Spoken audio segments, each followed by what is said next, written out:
Vamos abrir as nossas Bíblias no primeiro livro da Bíblia, capítulo 1 de Gênesis, versículos 26 e 27. Gênesis capítulo 1, versículos 26 e 27.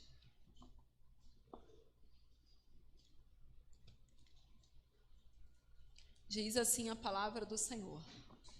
Também disse Deus: façamos o homem à nossa imagem, conforme a nossa semelhança. Tenha ele domínio sobre os peixes do mar, sobre as aves dos céus, sobre os animais domésticos, sobre toda a terra e sobre todos os répteis que rastejam pela terra. Versículo 27. Criou Deus, pois, o homem à sua imagem. A imagem de Deus o criou. Homem e mulher os criou. Oremos. Amado Paizinho, querido Senhor, muito obrigada, Pai, pelo privilégio de estarmos aqui, Senhor, cultuando a Ti, sendo instruídos, Pai, na Tua palavra, Senhor. Agora eu te peço, esvazia-me de mim, Senhor, perdoa-me todos os pecados, tudo que eu tenha Te desagradado, Senhor, e reveste-me, enche-me do Teu Espírito, da Tua autoridade, do Teu amor. Trata comigo, trata com cada um aqui, Senhor. Venha trazer o que lhe apraz para esta noite, Pai, que seja dia de salvação, de libertação, de cura, de consolo, de edificação, de instrução, de direção, Pai. Senhor, renova, Senhor Deus, fortalece, Senhor Deus, ao que está fraco, ao que está cansado. Senhor, que venhamos sair daqui regozijando, Pai. Senhor Deus, com Teu Espírito, Pai, e cada vez mais forte, Pai, no conhecimento da Tua graça, do Teu poder, do Teu amor, Paizinho, em nome de Jesus, tira daqui tudo que não provém de Ti e que as nossas mentes estejam atentas, Pai, para ouvir, guardar e praticar a Tua palavra, em nome de Jesus, amém. Podem se assentar, irmãos. O tema de hoje que eu quero trazer aqui para os irmãos é justamente esse, a imagem e semelhança de Deus. O homem e a mulher foram criados parecidos com Deus. A gente vê logo no início aqui, né, de Gênesis, na criação. Deus cria então toda a terra, cria as águas, cria a luz, né, cria o sol, cria as estrelas, cria o mar, cria toda a vegetação, os animais. Mas quando chega na criação do homem, né, dado um destaque especial. Ele vem dizer ali, ele fala ali na primeira pessoa do plural, criamos aqui que está sendo falado aqui a Trindade, Jesus, que estava já no princípio com Deus, criando tudo com ele, porque em João vai dizer que no princípio era o Verbo, e o Verbo estava com Deus, e o Verbo era Deus, e todas as coisas foram criadas por ele. Então, nesse início está Jesus, está o Espírito Santo que pairava sobre a face das águas, está o Deus Pai. Então, aqui eles estão falando, né? Façamos o homem conforme a nossa imagem, conforme a nossa semelhança. Então vem aqui o versículo 27 que diz: criou Deus, pois, o homem à sua imagem. A imagem de Deus o criou. Homem e mulher os criou. Então fomos feitos nada menos do que a imagem e semelhança do próprio Deus. Não somente o homem, mas também a mulher. E o que é ser isso, né? Imagem e semelhança. Procurei aqui a ajuda do dicionário, vi que imagem é representação, reprodução ou imitação de uma pessoa ou objeto. Então, significa que nós somos representantes, né? Representamos o próprio Deus, somos parecidos com Ele. Semelhança é isso, ser parecido. Somos imitação do próprio Deus, representação, parecidos. Olha que honra, né? Parecidos com o próprio Deus. Depois disso, sabemos que o homem pecou.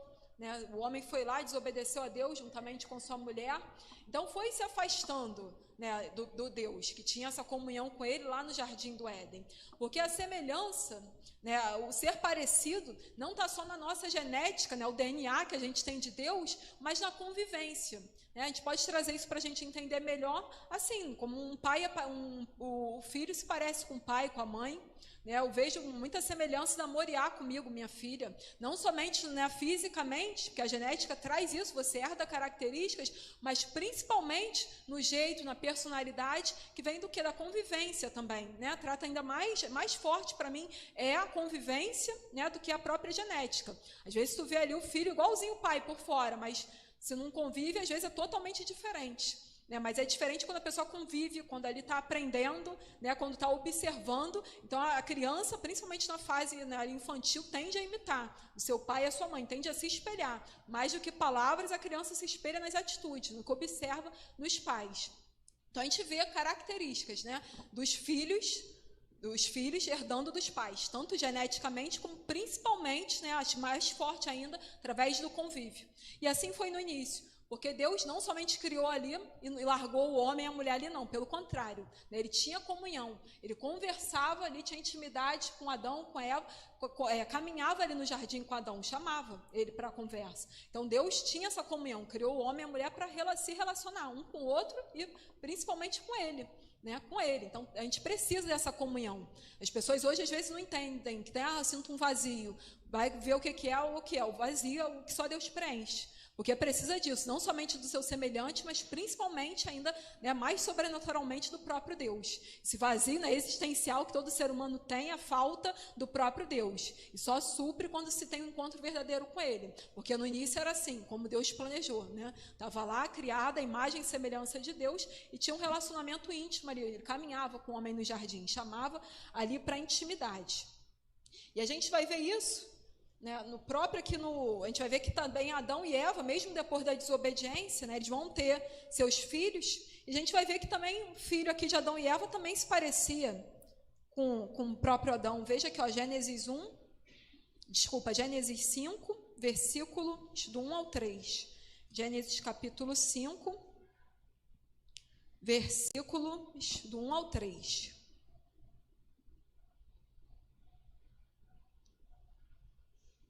Diz assim, versículo 1. Este é o livro da genealogia de Adão, no dia em que Deus criou o homem, a semelhança de Deus o fez. Homem e mulher os criou, e os abençoou, e lhes chamou pelo nome de Adão, no dia em que foram criados. Versículo 3. Viveu Adão 130 anos e gerou um filho à sua semelhança, conforme a sua imagem, e lhe chamou Sete. Veja que Adão foi transmitindo isso. E chega um momento aqui, né, de continuar a linhagem divina, porque desde que o homem pecou, né, com a sua mulher, Deus tinha um plano. Quando ele bota o castigo na serpente, ele fala, virá o descendente da mulher, e este te ferirá a cabeça, e tu lhe ferirás o calcanhar. Ou seja, Satanás, a antiga serpente, você enganou a mulher. Né? Só que agora eu vou fechar o ciclo e vai vir um da mulher para te esmagar a cabeça. Você vai lhe ferir o calcanhar. Né? E assim foi os ferimentos de Jesus lá no Calvário, na cruz do Calvário. Foi ele ferido o calcanhar, mas a ferida não é fatal. Porém, para a serpente era fatal, porque ele vai te esmagar a cabeça. Virá um nascido da mulher. Né? A mulher ali foi humilhada, né, de ter sido enganada pela serpente, mas agora Deus daria a honra que ela geraria um que esmagaria a cabeça da serpente. Então Deus fecha o ciclo ali com a mulher, e aqui ele vem, né, protegendo toda essa linhagem divina. E começa aqui Adão. Adão não foi excluído disso, ele deu a origem a Sete, que vai continuar até chegar em Jesus. Vem de Sete, não veio de Caim, né, que a gente sabe que matou o próprio irmão, e Abel foi morto. Mas veio um terceiro, chamado Sete, e ali deu sequência à linhagem divina até chegar a Jesus. E a gente vai ver isso, e veja que ele também era, conforme semelhança, a imagem de Adão, que era a imagem e semelhança de Deus. Então, Sete também se parecia com Adão. E agora a gente vai avançar e vai lá para a genealogia de Jesus, de trás para frente. Lá em Lucas 3... Eu gosto aqui da genealogia de Jesus, conforme Lucas escreveu, porque ele conta de trás para frente. Ele vem de Jesus e vem voltando até Adão. Olha que interessante. Lucas 3.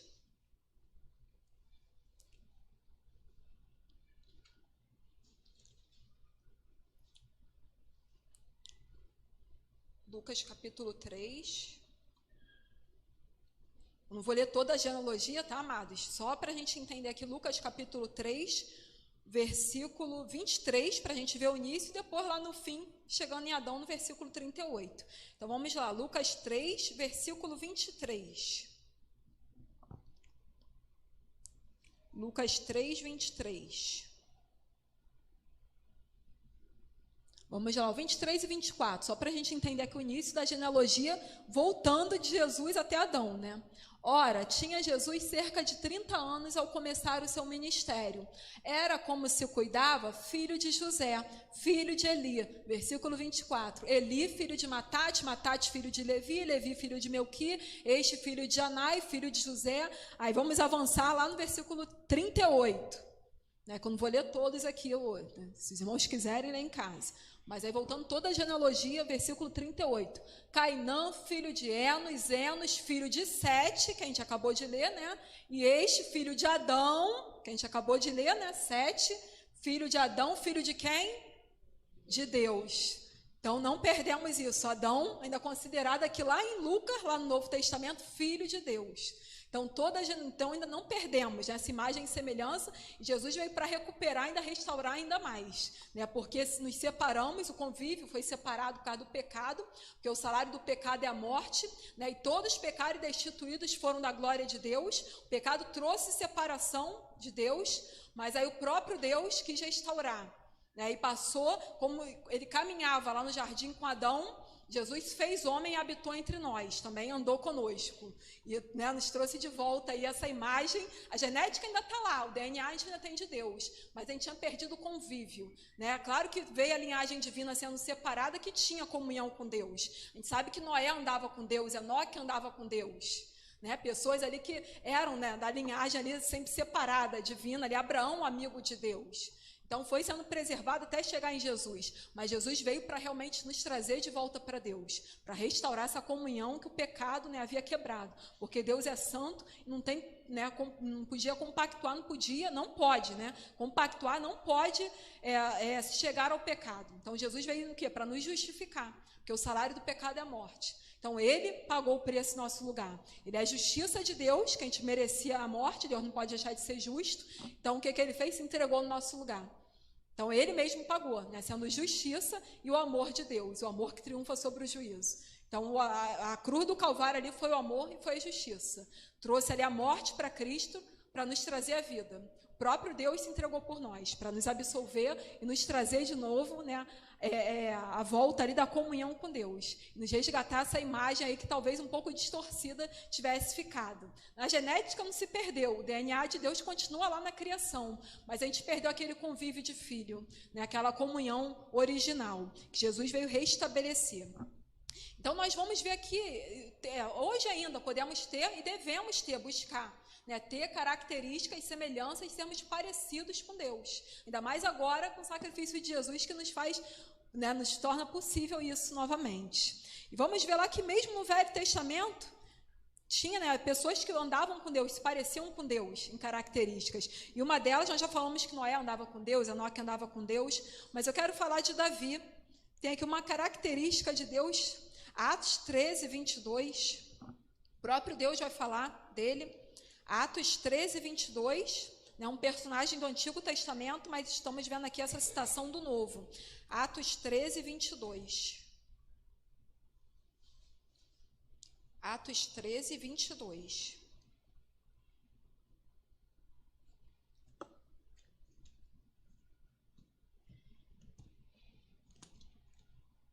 Diz assim.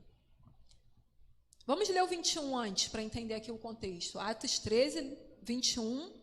Volte um versículo, por favor. E depois o 22.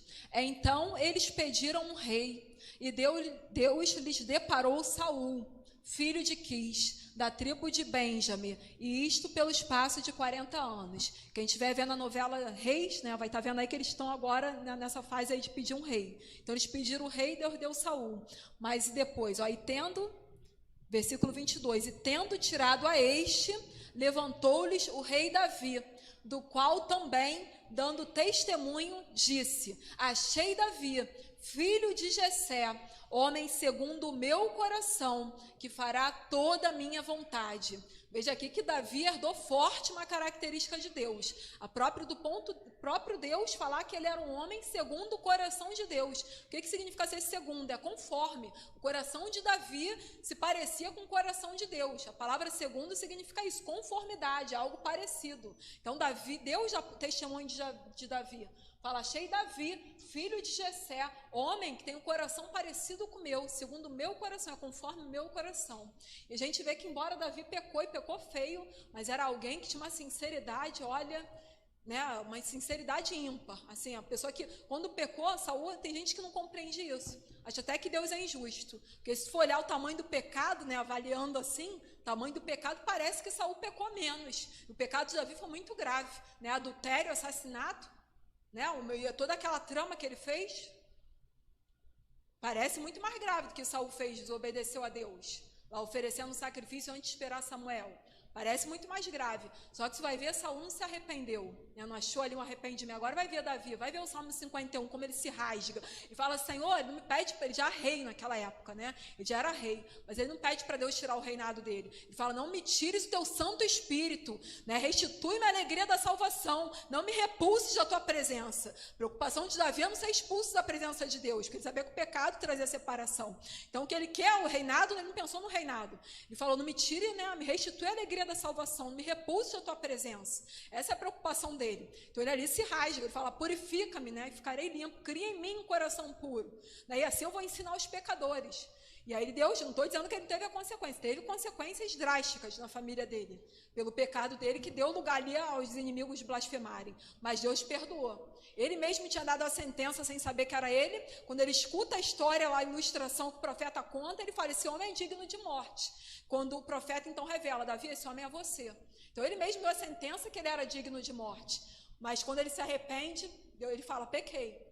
E Deus fala, não morrerás. A tua sentença realmente era essa, mas eu te perdoo, não morrerás. Porém, a consequência está aqui, a espada não sairá da tua casa, né? Teve toda a consequência ali trágica na casa dele. Mas Deus perdoou, falou, não morrerás. E foi restituída assim, né? A alegria da salvação, Deus não repulsou da presença, porque falou, te perdoo. E a gente vai ver ali o salmo dele de arrependimento, belíssimo, Salmo 51, depois que ele adulterou. E tanto Deus perdoou, que o filho dele ali do adultério morre. Porém, Deus amou o outro filho dele também com essa mesma mulher, Salomão, que foi o outro rei, e o rei mais sábio que já existiu, que podia ter pedido tantas coisas a Deus, né? A cabeça dos inimigos, paz, não sei, riquezas, mas ele pede sabedoria. E assim teve, né? Não teve outro antes dele, não teve depois. Assim foi Salomão, o filho de Davi, a quem Deus amou. Né? Deus ama Salomão. E foi filho depois que Deus perdoou, com essa mesma mulher que ele tinha adulterado com a Betseba. Então a gente vê que Deus restaurou e ele muda. Né? Apesar do primeiro filho do adultério ter morrido, Davi ter jejuado e não ter adiantado, Deus levou aquela criança. Mas Deus aqui vê essa característica em Davi, né? Fala, segundo o meu coração. E era um homem sincero. Era um homem, né, que quando doía ele dizia, ai mesmo. Você vai ver ali no Salmo, ele não sabe, ele não tinha máscara para Deus. Tipo, alguém me machucou, me feriu. Não, ele falava, eu quero mesmo, quero me vingar, quero não sei, porque ele era sincero. Entendeu? Mas tu vai ver alguém, a Bíblia não esconde os pecados, o coração. E mostra pessoas assim como nós, sabe? Pessoas cheias que às vezes, né, ali se deixa levar pela raiva, pela ira, pela vingança, né, pelo medo. Assim foi Davi, pelo choro. Né? Assim foi Davi. Davi era assim, sem máscara. Ele não bancava que era, né, o reizão, o bonzão, não. Ele ali se despia diante de Deus. Quando estava com raiva, falava mesmo, ó, quero bater com os filhos dos inimigos na pedra. E falava cada coisa que tu fala, surreal, esse homem é mau. Mas não, ele se rasgava ali. Depois tu continua lendo, tu vai ver que é o mesmo homem que se rasga diante de Deus, que pede perdão, sabe? Você fala, Senhor, tu me sondas, vê se há algum caminho mau e guia-me pelo caminho eterno. É alguém que não tinha máscara diante de Deus, era um homem sincero realmente. Alguém que o coração, né, você vai ver aqui, alguém que ofertava, era voluntário com alegria. Alguém que preparou o projeto da casa do Senhor. Né, ele quis construir um templo para Deus. Era alguém que assim, tipo, eu acredito até que Deus riu ali naquele momento da vida. Eu nunca pensei nisso, nunca pedi isso. Né, okay? Não, porque eu estou morando aqui num palácio e Deus está na tenda. E Davi, Davi tem um templo feito por mãos de homens. Mas Deus deve ter achado um tanto engraçado. Mas deixou, ele falou, vai construir sim, só que não vai ser você, tuas mãos estão com sangue, Davi. Então, teu filho eu vou dar paz, né? Você é guerreiro, um homem que matou muito, né? Mas teu filho eu vou dar paz. Os inimigos não vão perturbar ele, e ele sim vai construir esse projeto. Mas Davi não cruzou os braços, o projeto ele sonhou com aquilo. Pegou, preparou tesouro, preparou, instruiu Salomão, falou, ele é muito jovem, então está aqui, preparou pessoas, preparou, né, tesouro, botou a mão na massa, mesmo sabendo quem ia construir o filho. Mas aquilo foi sonho do coração de Davi.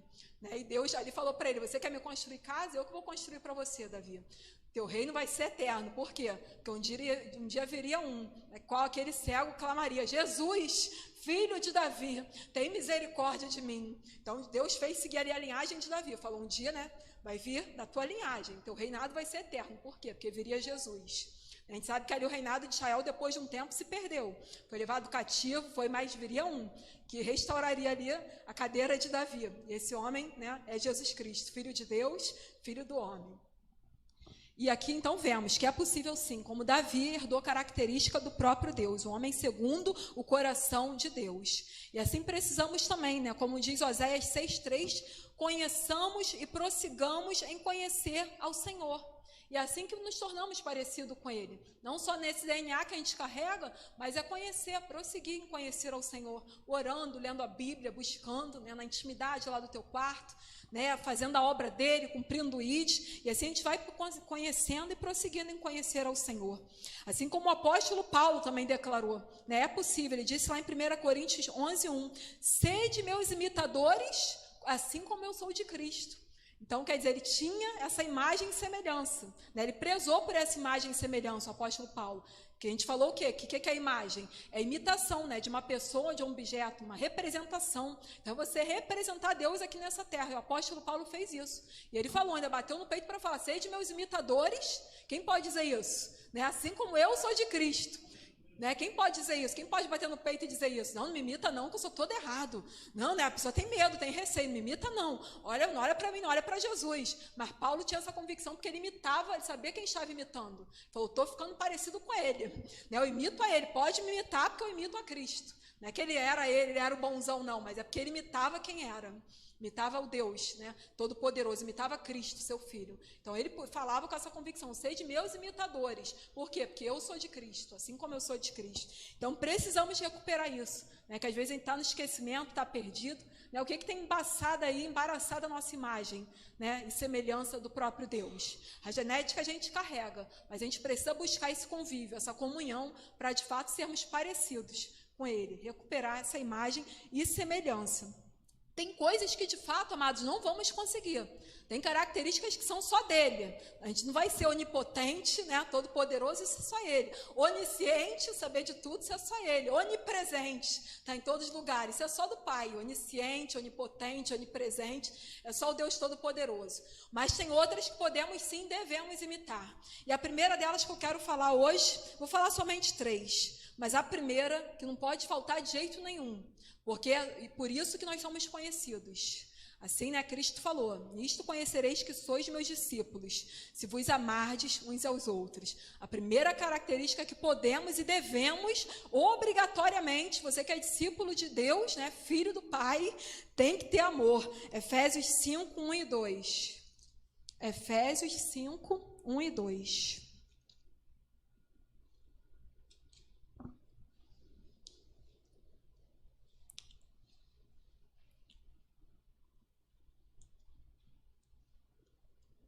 Efésios capítulo 5, versículos 1 e 2.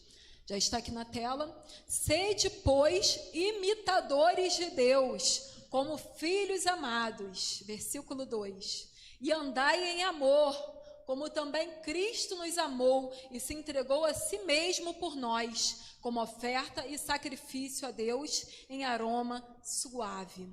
Então, temos que ser imitadores de Deus. E a primeira característica, o que não pode faltar é o amor. Porque sem o amor nada tem valor. Não adianta as melhores obras, né, as melhores atitudes, sem amor não terá valor nenhum, como está lá em 1 Coríntios 13. Sem amor não adianta falar a língua dos anjos, saber toda a ciência, fazer caridade. Sem amor não tem valor nenhum. Precisamos andar em amor.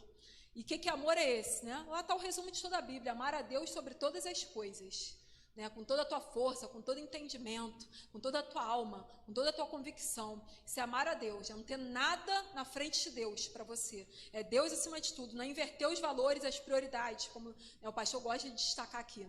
Tem gente que busca as demais coisas, né, e deixa o reino de Deus e a sua justiça para depois, mas não é assim. É primeiro Deus e a sua justiça. As demais coisas Ele sabe que você precisa e vai te ser acrescentado. Então não troque, não inverta. Porque a idolatria, tudo aquilo, não precisa ser a imagem de escultura.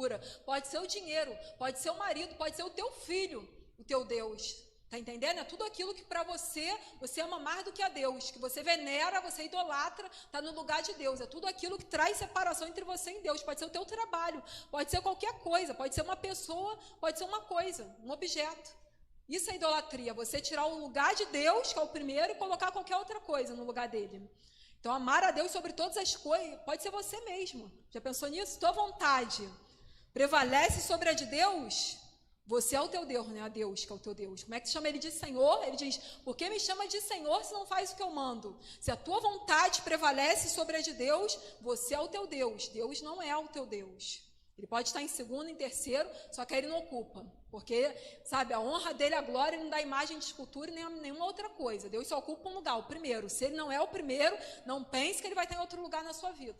Se você tomar as rédeas da tua vida, é contigo. Depois não se queixa com ele. Ele vai falar com Israel, cadê? Chama teus deuses agora.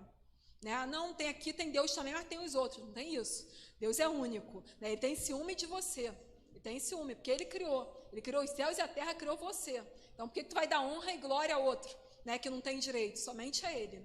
É dele, por ele, para ele todas as coisas. Você é propriedade exclusiva, particular de Deus. Então, ele merece, ele tem que ser o primeiro. Senão, não tem espaço para ele na tua vida. Ou é o primeiro ou não é. Com Deus é assim. E o próximo como a si mesmo. Você amar ali, se entregar, se doar. Colocar o outro, as necessidades do outro. Não é ser egoísta, pensar só em você mesmo, não. Mas é amar o outro como a si mesmo. É se não deixar o amor esfriar. Se preocupar ali com o irmão. Estar atento às suas necessidades. Vamos lá também em 1 João 4, 8. Diz assim, quem não ama não conhece a Deus, pois Deus é amor. Se ler o versículo 7 anterior, diz assim, amados, amemo-nos uns aos outros, porque o amor procede de Deus, e todo aquele que ama é nascido de Deus e conhece a Deus. Se você é filho de Deus, nascido dele, não somente da vontade da carne e do sangue, mas sim de Deus, do Espírito, você é nascido de Deus, você precisa amar.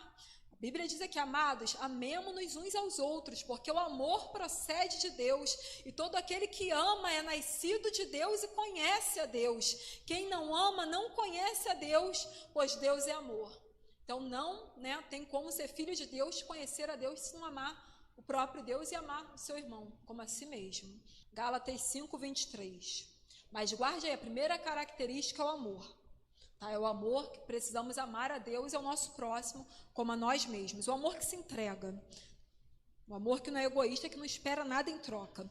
E a segunda característica que eu quero falar aqui com os irmãos, vamos abrir aí em Gálatas 5, 23. Vamos ler o 22 anteriormente. Gálatas 5, 22 e 23. Veja aqui, mas o fruto do Espírito é amor, começou aí do amor, também amor, alegria, paz, longanimidade, benignidade, bondade, fidelidade, mansidão, domínio próprio. Contra estas coisas não há lei. Então vejamos aqui que precisamos herdar essas características aqui, estou falando aqui delas todas, de uma vez, porque são características do Espírito, contrárias à característica da carne, porque precisamos ser nascidos do Espírito, e não somente da carne, ali que é a vontade da carne e do sangue, e outrora andávamos nas paixões, conforme esse mundo, nossas paixões anteriores, mas agora precisamos andar no Espírito, e é fruto do Espírito, tudo isso aí que nós lemos, começando do amor, amor, paz, alegria, mansidão, domínio próprio, contrário às obras da carne, que sabemos lá, iras, porfias, bebedices, glutonarias, tudo isso não é obra de Deus, é fruto da carne, mas o fruto do Espírito, que é nascido de Deus, herda tudo isso aí, mansidão, e precisa desenvolver, não é uma coisa da hora para outra, que você recebe Jesus e já sai carregado disso tudo, não, isso aí tu precisa desenvolver, é como se é colocada a sementinha em você, e ali vai crescendo, à medida que tu conhece, prossegue conhecer Deus, e vai sendo guiado pelo Espírito, e aí vai desenvolvendo esse gomo completo aí, que é o fruto do Espírito, amor, alegria, paz, mansidão, domínio próprio, benignidade, fidelidade, enfim. Mas a segunda aqui específica que eu quero ressaltar, falamos do amor, vamos chamar em 1 Pedro 1,16. 1 Pedro 1,16. 1 Pedro 1,16.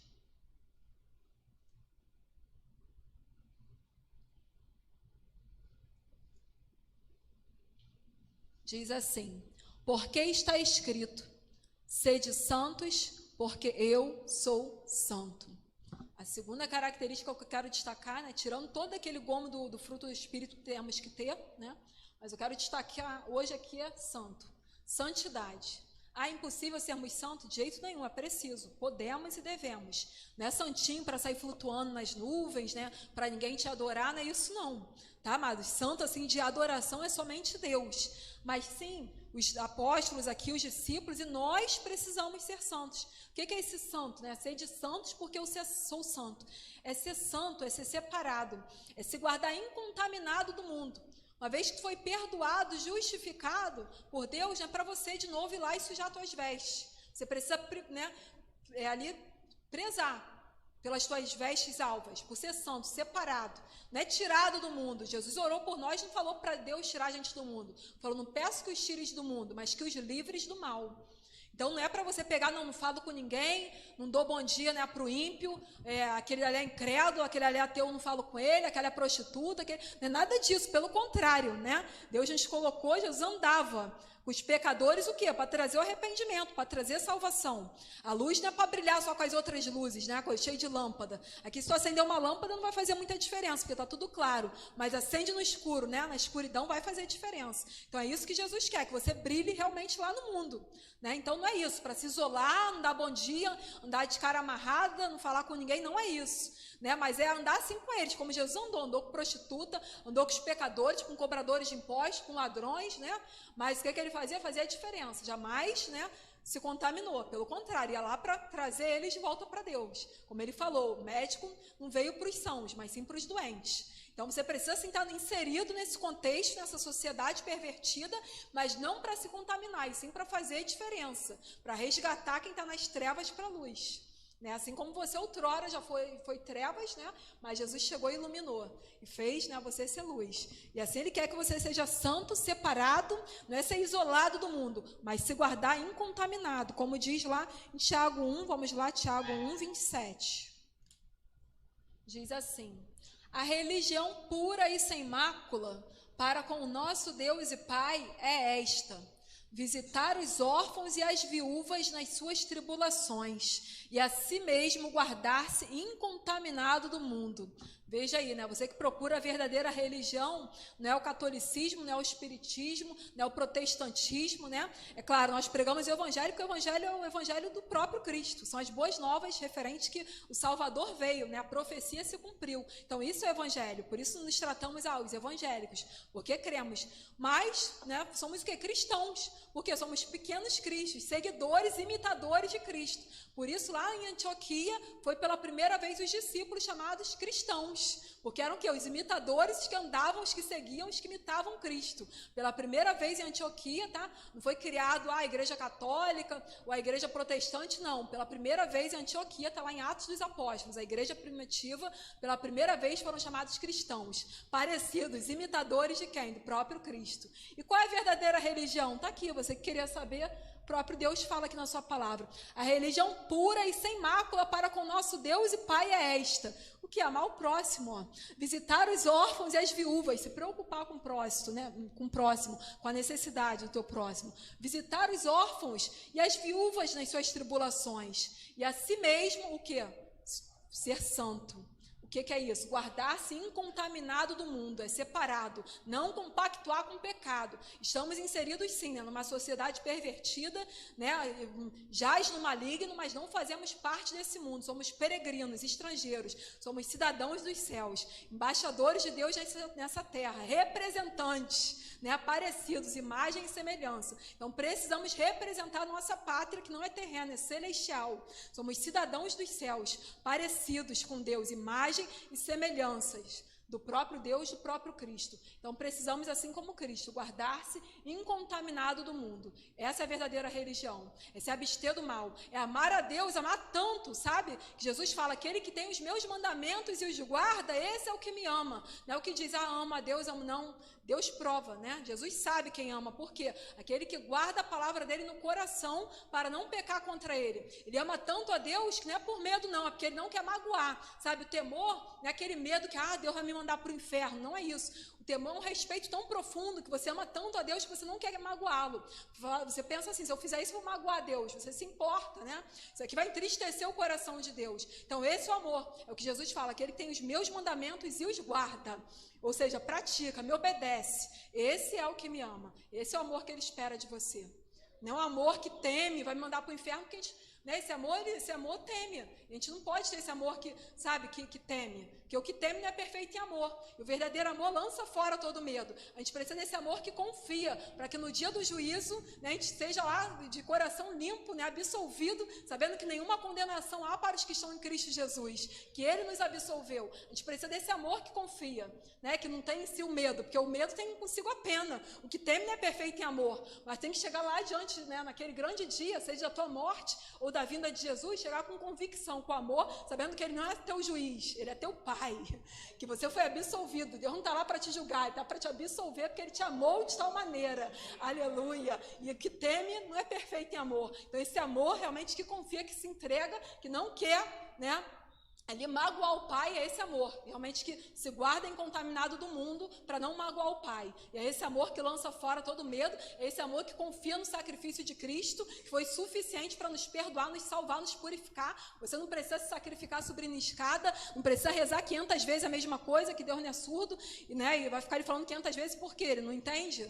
Né? Que papo é esse de rezar 500 vezes a mesma coisa? Né? Sejam poucas as suas palavras perante Deus. Né? Fale que quer saber o coração contrito e quebrantado, é esse que não despreza. E para Deus é melhor a obediência do que o sacrifício. Deus tem prazer na obediência, não em sacrifícios. É esse amor que Ele espera de você, essa santidade, que, né, se guarda incontaminado do mundo porque ama, respeita o teu Deus, o teu Pai, quer ser parecido com Ele. E a última que eu quero citar essa noite está em João 14:6. João 14:6.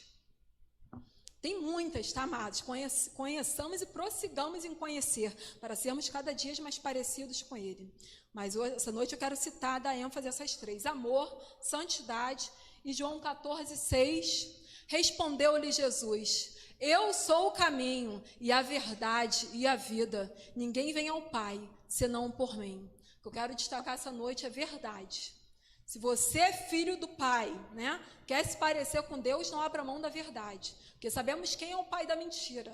Uma paternidade foi atribuída ao diabo, e foi a mentira. A Bíblia diz que o diabo é o pai da mentira. Então, se somos filhos de Deus, e Jesus disse que a verdade, não temos pacto com a mentira, não temos como opção mentir. Não é só uma mentirinha, é para o bem, não existe isso. Né? Sofra o dano se necessário, mas opte sempre, né, com a verdade. Ainda que tenha que sofrer dano, ainda que seja minoria, ainda que tenha que ser, né, discriminado, né, tenha que, enfim, sofrer a consequência, o risco, né? Pega o risco, pega o dano, mas não abra mão de Deus, da verdade. Né? É melhor você, como, né, disse lá os discípulos, é melhor obedecer a Deus do que aos homens. Então, ainda que tenha que ser, né, açoitado, ficar com a minoria, tem que ser demitido, não importa. Né? Fique com a verdade. Para o crente não é opção a mentira. Né? E quem é de Deus de verdade, né, não pode dar opção à mentira, porque quem é filho da... Né, quem opta pela mentira é filho de quem? Se o diabo é pai da mentira. Mas não, né? Deus espera de nós coisas melhores. Somos filhos da verdade, filhos da luz, resgatados das trevas para a luz. Então guarde no seu coração, né, amor, santidade e verdade. Mentira não é opção para quem é filho de Deus. Temos que andar na verdade. Não existe mentirinha, não existe mentira para o bem. Né? A mentira não é opção para quem é filho da luz, filho da verdade, para quem sabe que Jesus é o caminho, a verdade e a vida, e ninguém vem ao Pai senão por Ele. Se coloque de pé, amados. Vamos abrir aí para encerrar João 1:12. Mas pode já se colocar de pé, João 1:12. João capítulo 1, versículo 12. Como eu falei aqui, todos nós temos o DNA de Deus, né? A criação, somos todos filhos. Por criação, somos filhos de Deus. Só que quando veio o pecado, a desobediência, fomos separados de Deus. E aí Deus traçou o plano que já falamos, que foi Cristo Jesus, nosso Senhor, para nos trazer de volta para Deus e nos comprar. Recuperar totalmente a imagem e semelhança, né? Quem quiser pode recuperar. Por quê? Porque não somente por criação, a genética, o DNA, mas o próprio Cristo, né, nos deu poder. Quem recebeu Cristo como seu único, suficiente Salvador, foi lhe dado o poder de ser chamado Filho de Deus. E aí Deus nos adotou, né? Mesmo que tivéssemos sido desgarrados ali, né, apesar da criação termos sido criados por Ele, nos distanciamos. Mas Jesus nos trouxe de volta. E Deus nos adota, então, né, filhos por adoção, com todo o direito legal, sendo herdeiros de Deus e co-herdeiros de Cristo, porque filho tem direito à herança, né? E assim Deus nos traz de volta e nos dá até herança. Fala, vocês são herdeiros de Deus, co-herdeiros com Cristo, nosso irmão mais velho. E aí passamos a ter todo o direito, né, de filhos de Deus. E quem? É para todo mundo? Porque foi criado? Não. Por criação falamos, todo mundo é. De Adão a gente carrega isso. A genética, o DNA de Deus por criação. Mas filhos de Deus de verdade, adotados mesmo, trazidos de volta, só tem uma maneira, e é Cristo Jesus. Como está escrito aqui em João 1,12. Mas a todos quantos o receberam Jesus, deu-lhes o poder de serem feitos filhos de Deus, a saber, aos que creem no seu nome. Então quero fazer aqui um convite. Feche seus olhos, meu amado irmão, minha amada irmã. Você também que está online, coloque a mão no seu coração. Você que está aqui essa noite, ou que está aí online, tá? Esse é o dia da tua oportunidade. Não despreze que esse é o dia da salvação. Coloque a mão no seu coração se você ainda não recebeu Jesus como teu único, suficiente, exclusivo Salvador. Faça-se um sinal com a sua mão que eu quero orar por você. Recupere hoje essa imagem, semelhança de Deus. Conheça e prossiga em conhecer a Deus. Ele quer de volta. Ele fez o sacrifício, Ele te amou de tal maneira que entregou o seu Filho unigênito para que você nele creia, não pereça, mas tenha a vida eterna. Você que quer receber Jesus ou se afastou do caminho, faça-se um sinal com a sua mão que eu quero orar por você. Venha de volta para Deus, Ele te ama. Ele faz questão de você. Faz um sinal assim, você que está aqui ou que está online, eu quero orar por você. Eu vou orar então, se não tem ninguém aqui, eu vou orar por você que porventura está online, levantando as suas mãos aos céus. Eu vou orar hoje, mas procure uma igreja, assim que possível, que pregue a palavra de Cristo, a Bíblia Sagrada, e aí confesse diante de Deus e dos homens, porque é importante também fazer essa confissão diante das pessoas, porque Cristo diz aqui sim, na sua palavra, aquele que me confessar diante dos homens, eu o confessarei diante do meu Pai, que está nos céus. Aleluia. Então, levante suas mãos que eu vou orar por você. Amado Paizinho, querido Senhor, este meu irmão, esta minha irmã que porventura te recebe ou volta hoje para ti, Senhor, apague seus pecados, não se lembre mais, Senhor, como tu diz, que as coisas velhas já passaram, eis que tudo se fez novo, Pai. Não leve em conta o tempo da ignorância, Paizinho. Escreve o nome dele e dela no livro da vida. Senhor, ajuda a perseverar até o fim, para que seja salvo, Pai. Em nome de Jesus, eu te agradeço a oportunidade, quanto a nós nos trata, Pai, a cada dia, Senhor, e que a convivência contigo cada dia seja mais íntima, Senhor Deus, mais sobrenatural, Senhor Deus, não artificial. Não queremos apenas molhar nosso pezinho e sair correndo, mas queremos um nível mais profundo de intimidade, para que possamos resgatar, Pai, Senhor, que possamos, Senhor Deus, brilhar a tua luz em nós, que qualquer um que nos veja mesmo de longe venha ver, Senhor Deus, a tua semelhança em nossas vidas, Pai, que a tua presença faça toda a diferença em nós, e que já chegue, Senhor Deus, trazendo paz, alegria, salvação, libertação, Pai, assim como era a igreja primitiva, Senhor, porque o Senhor não mudou, o Senhor era, o que é, o que há de vir, mas a tua igreja tem se esfriado, Pai. Estamos tão longe de como era a igreja primitiva, Pai, aquelas pessoas que se orgulhavam, que se alegravam de sofrer por ti, Senhor, quando um apanhava, era açoitado, saía sorrindo, Senhor, se regozijava por ter se achado digno de sofrer por ti. Mas hoje, Pai, a realidade é diferente. Qualquer coisinha, Pai, um irmão ou a irmã sai da tua casa, Senhor. Hoje a realidade é diferente, o Senhor não mudou, mas a tua igreja tem se esfriado, Senhor. Não permita, Pai, que o amor dos teus escolhidos se esfriem, Pai, mas renova, Pai, resgata em nós o amor, Pai, a santidade, Senhor, a verdade, Pai, e que venhamos ser cheios do teu Espírito, Pai, e que nesses últimos dias, Pai, a tua igreja venha fazer diferença, arrombar com as portas do inferno e resgatar as vidas, Pai, que precisam ser acrescentadas no teu aprisco, Pai, ovelhas que estão perdidas, ovelhas que clamam para ser resgatadas, filhos teus que se desviaram e se perderam neste mundo, Pai. Senhor, traga de volta enquanto há tempo, Senhor. A tua igreja te pede, Senhor, perdoa os nossos pecados e sara a nossa terra, Pai. Tem misericórdia de nós e dos nossos, Pai. Não permita que se vão sem a tua salvação. Resgata-nos a nossa identidade, Pai, a imagem e semelhança, tua, Pai, como filhos amados, venhamos preservar e zelar por representarmos, Senhor Deus, a Ti nesta terra, Pai, e que assim sejamos cheios da Tua graça, da Tua verdade, do Teu amor, brilhando a Tua luz, Pai, por onde quer que andarmos, Senhor, em nome de Jesus te pedimos. Amém.